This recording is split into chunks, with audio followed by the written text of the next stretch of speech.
Hi, this is Greg Jones with 1623 Custom Harmonicas, your Seydel service tech. And in today's video, we're going to diagnose and hopefully repair a minor problem with a Symphony 48 Chromatic. And so we're going to work through this together. I know what the problem is, but I don't know what the solution is. So we're gonna kind of see what we have here. So the customer reports a draw note on hole 1 that is not functioning or sounding right. So we're going to try it out.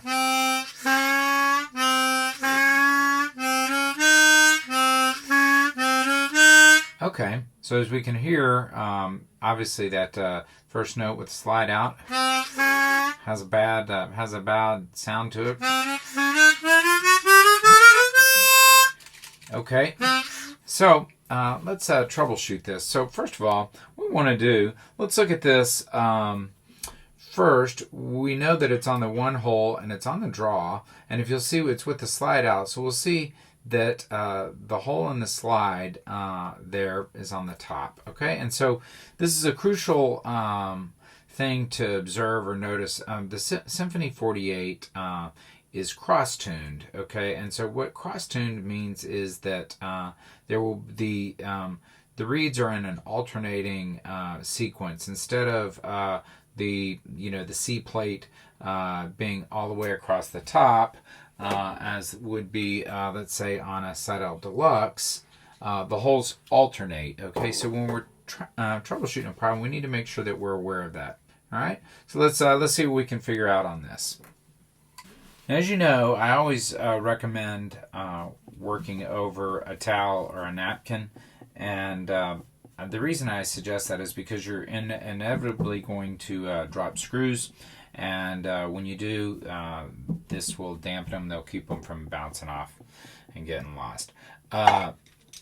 I really do like the Symphony 48 and the construction of the Symphony line of chromatics because they have independent assembly. And so what that means is that in this case, I can just take off the top cover without taking off the bottom cover, at least right now. Now, I may have to at some point take off the bottom cover, but that's advantageous because that allows me to set the harmonica down without damaging any of the reeds or valves on the bottom side. I'm using a standard Phillips. When I say standard, maybe a regular Phillips head screwdriver, and it's going to be a size 1. But a size 0 will work as well. So I'm going to remove the cover, and let's see what we have here. So we know that the reed that is giving us problems is going to be this reed right here. Now, you can use any number of tools. There are a few I use. I sometimes use these special needle broaches, but a toothpick will work. If you're looking to buy a really neat tool, I highly recommend this. It is the Seydel setup tool, and this is not only a reed wrench, but has a pointing end that will get into the reeds as well, and really works really well. So anyhow, I highly recommend it, and you can purchase that through me. Anyhow, so what we're going to do, we're going to lift that reed up, and I'm just going to I'm going to listen to it when I click it. Now, I don't hear anything out of the ordinary, but I have lifted the reed up and kind of almost snapped it a little bit. These are steel reeds, and so you can use just a little bit of gentle force on it. You're not going to hurt anything. Let me switch tools here, just this one.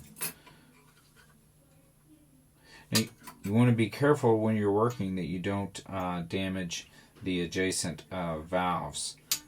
So let's just see what that did.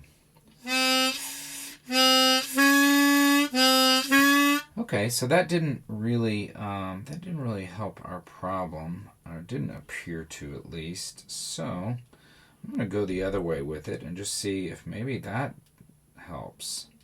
I'm going to close that gap. So I've opened that gap, and now I'm going to close that gap. And let's just see what happens if I close it and see if that doesn't help it. Sometimes it just takes a little bit of tenacity on these problems.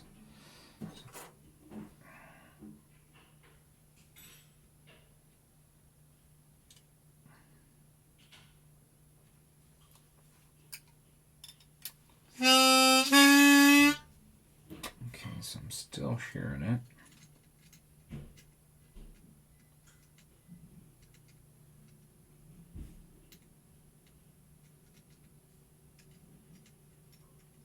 Okay, so you probably can't hear from the video, but I'm actually able to feel something when I'm pressing that reed down. As I do this, I can actually feel, I believe, the reed very slightly bumping this edge, okay? And that would account for that type of sound for sure. So before we go too much further, I'm just going to try something. I'm going to see if I can't just adjust the adjust this reed, just move it over just a hair, and just see if that doesn't fix the problem. I have a feeling it might. So in order to do that, in this case, I think it would be best if I removed these two plate screws. And on the Seydel Symphony Grand Chromatic, we also use a standard size 1 Phillips screwdriver. That's one of the other things I really like about the Symphony line of chromatics, is that one screwdriver size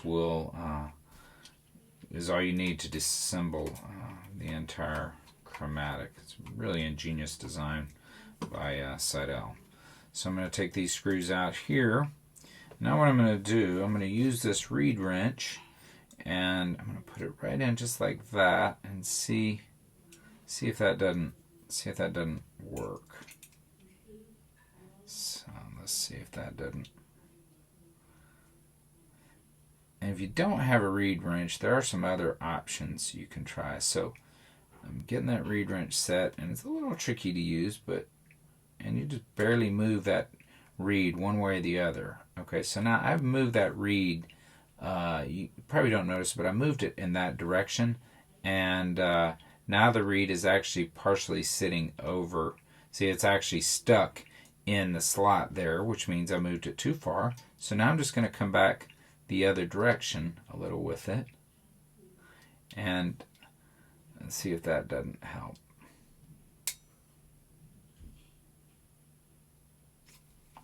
Let's see what happens now. Okay, so it looks like the reed may be over too far. So this is not an easy task when you don't have the benefit of looking underneath or through the plate. It's actually a much easier task to do with the plates off, but I'm going to go ahead and try and do it leaving the plates on for purposes of this video, because I know a lot of y'all don't want to go through having to completely remove that plate there. So I've got that reed stuck in there, so I'm gonna go both directions and see. Okay, it seems to be sure rings nice. Let's see if that didn't do the trick right there. Oh, it sure did. Sure did. That was all it took right there. So basically what had happened is that reed had shifted over, and that can be from any number of causes. It could be from a shock. There are any number of reasons a reed will shift like that. Sometimes we'll see it more on the lower reeds, because they have weights on them, and so they're a little bit heavier, and so sometimes the longer and heavier reeds will shift a little bit. What I'm doing here is I'm just trying to lower the gap a little bit on that reed. Gapping on a chromatic is really not as important as it is in the diatonic world, because we have these valves, and so there's a bigger sweet spot, so it's not really that important. So let's try it out again and see what we get.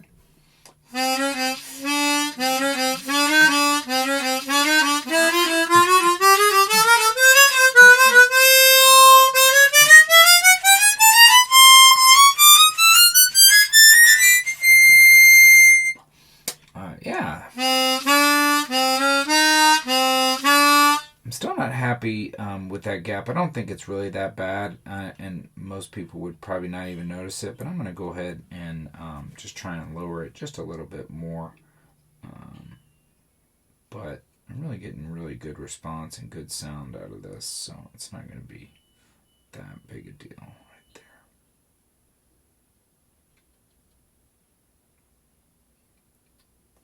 Sometimes it takes a few tries to change the gap on a stainless steel harmonica. The reeds naturally want to return to their previous position, and so when you're trying to make an adjustment, sometimes it can be a little bit tricky. You just have to kind of use some persistence.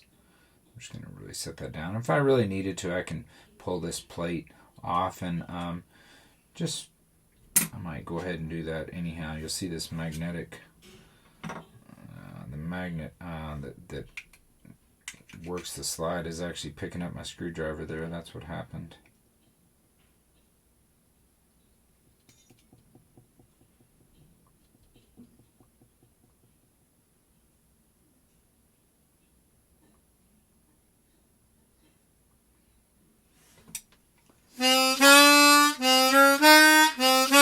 Oh, that's great. Really good. Now so the response, whether the slide is out or in, both of them give me an even response.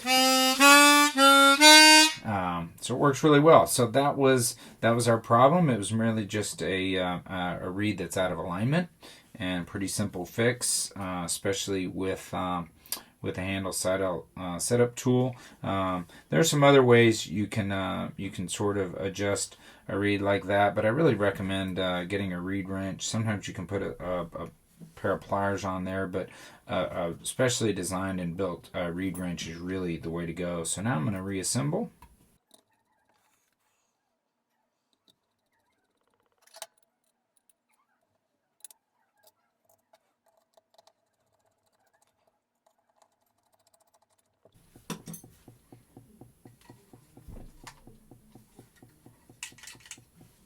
So if you play chromatic harmonica or you spend any time playing, you know that these little problems are kind of common, or let's just say they're not uncommon.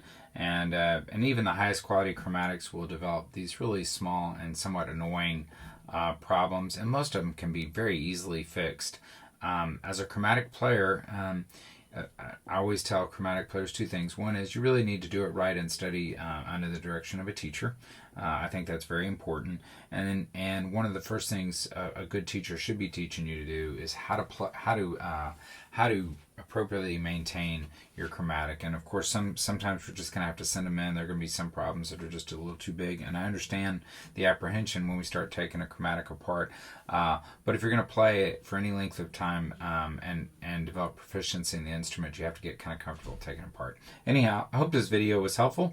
I'm Greg Jones, your Seydel tech and dealer, 1623customharmonicas.com. If you enjoy this content, like, subscribe, and swing by my website where I sell all Seydel products, and your satisfaction is my goal. Thank you for tuning in.